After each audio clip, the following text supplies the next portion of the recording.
Hello and welcome to Benz Addiction. Today we are going to talk about the top 10 issues that an R129 Mercedes can have. So stay tuned.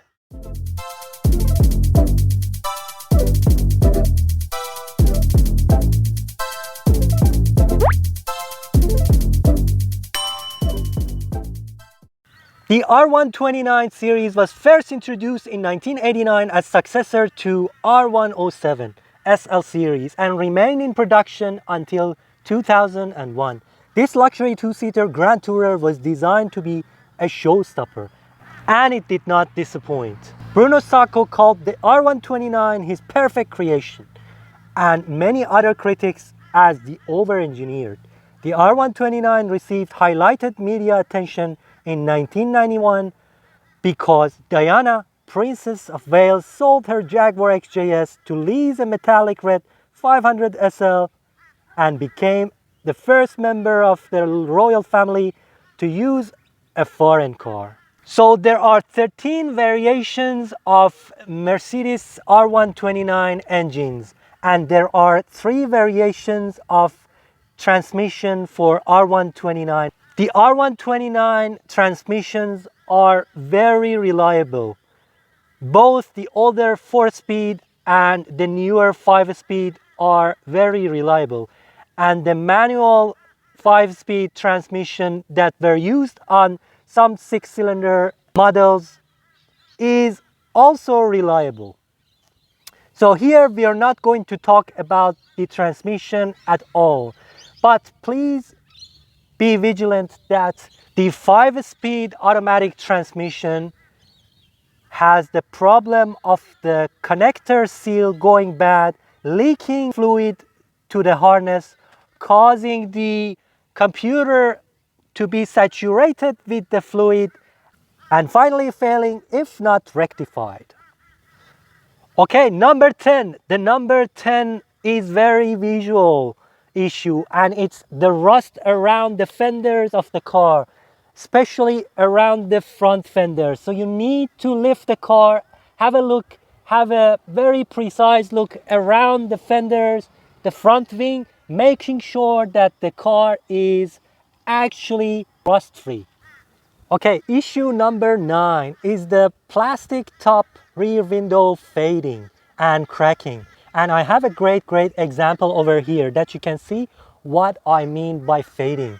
As you can see, these windows are the original windows, and you can recognize this by Mercedes logo on the right hand side of every plastic glass. You might want to avoid the sunlight as much as possible. So if you are in the market to buy an R129, make sure you check the rear window for the fading and cracks. Okay, number 8 is the interior trims, and this can be very costly.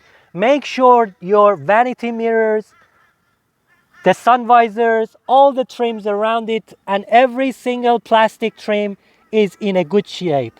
Also check the wood trims for the cracks as well. And make sure the air con vents are in working condition and they are not broken. The very important issue is to check your R129 seats for crack and tears. Make sure they are in a very good shape. So if you are in the market to buy one of these, make sure you check every single plastic part inside the car for cracks and imperfections. Okay, number 7 issue. This is the M119 engine V8. The 6-cylinder inline engine is prone to blow head gasket, and you need to make sure, if you would like to buy a 6-cylinder straight engine, you need to check the history of the car, check the mileage, and bear in mind that you might end up with this cost of replacing the head gasket that is not going to be cheap. Issue number 6, and it's about the catalytic converters on these cars.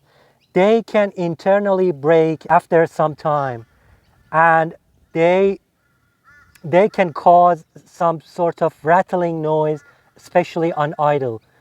So this is something to be vigilant when buying a car. Excessive noise coming from underneath the car, especially on idle.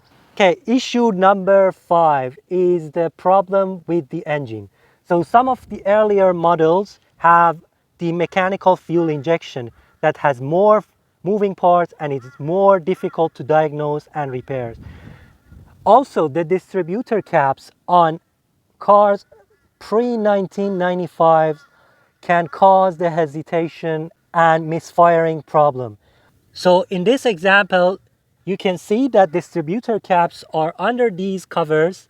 Distributor cap seals might let the vapor, engine vapor and humidity to enter the distributor caps and cause misfiring and hesitation. So this ignition system was replaced by electronic system that eliminated the need of mechanical distributors in 1995. Also, there is another problem with oil delivery tubes that can break on R119 engine, V8 engines, that can cause the valves to start the ticking noise. So if you would like to buy a 6-cylinder or an R129 with M119 engine, you should be vigilant of all these problems. Make sure the car doesn't hesitate or misfires, and make sure the engine doesn't make excessive noise. Okay, issue number 4 is the electronics. So you need to check all the electronics, including the seat controls,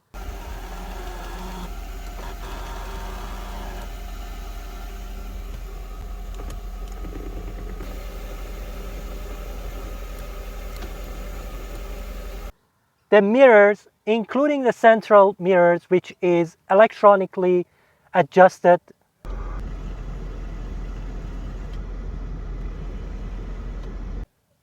The aircon is very important,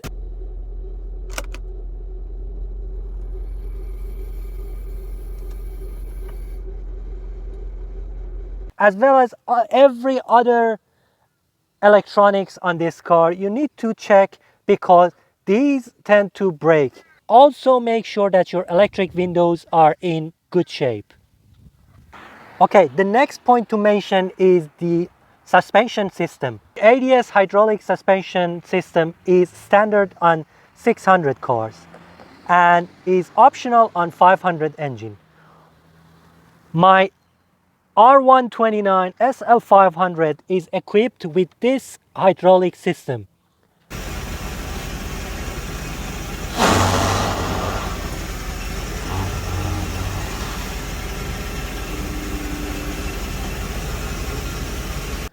And this really needs extra maintenance and costs. So the problem for these ADS system can cause if one of the 4 shocks around the corners of the car starts leaking. In that case, you need to replace the shocks or get it refurbished by a very good mechanic. Also, there are 4 dampening spheres on these cars that they tend to break after certain kilometers and with age, because these cars are very heavy. This is a 1994 car and it weighs around 1900 kilo. So every single suspension component on these cars are under stress. Therefore, they need extra attention and maintenance. So you need to test drive these cars and make sure that there is no excessive noise or steering play to avoid the upcoming costs.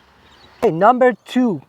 The issue number 2 is the infamous biodegradable wiring looms that affected some of the 1992 to 1995 cars.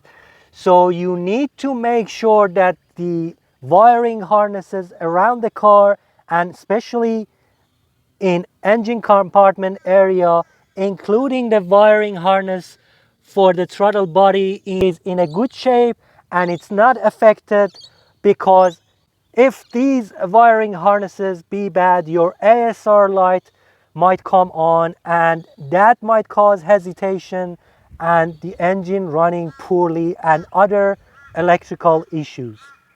So to avoid this issue, you need to avoid certain years, or you need to really check the car for the engine and wiring looms be in a healthy condition. The number one issue for R129 engine, and this has probably affected most of the R129 model cars, because this is the top hydraulics issue. So this is the first ever convertible top that automatically latches and unlatches everything using 12 hydraulic cylinders.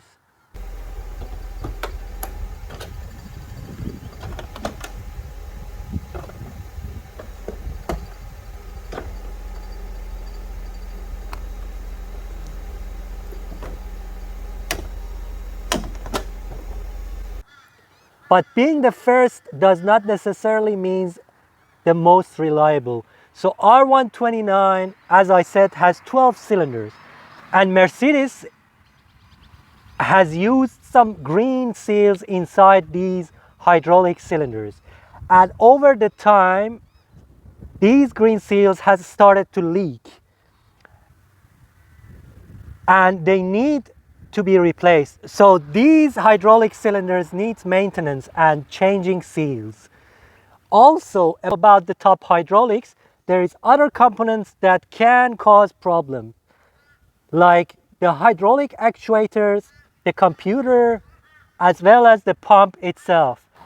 But the possibility of the pump to go bad is very rare. Also, you need to make sure that you do not jumpstart these cars, because some of the computers, including the top computer on this car, can get fried, and that can cause thousands of dollars of costs for you. So if you are in the market to purchase an R129 and you are not mechanically inclined so much, I highly recommend you avoiding the earlier years of R129. Basically, M119 engines are the most reliable from 1995 and needs the least maintenance. M113 and M112 engines on later years are the most diagnostic friendly engines. And the only problems they have is some oil leaks from the valve covers and things like that. The V12 engine, of course, is very rare, expensive, and sought after, and has its own market in the collector segment of the future owners. And probably the V8 engines are the ones that has the best of two worlds in regards to reliability, ease of maintenance, and future investment. Okay guys, thank you so much for watching this video. Please leave your comments down below and do not forget to subscribe.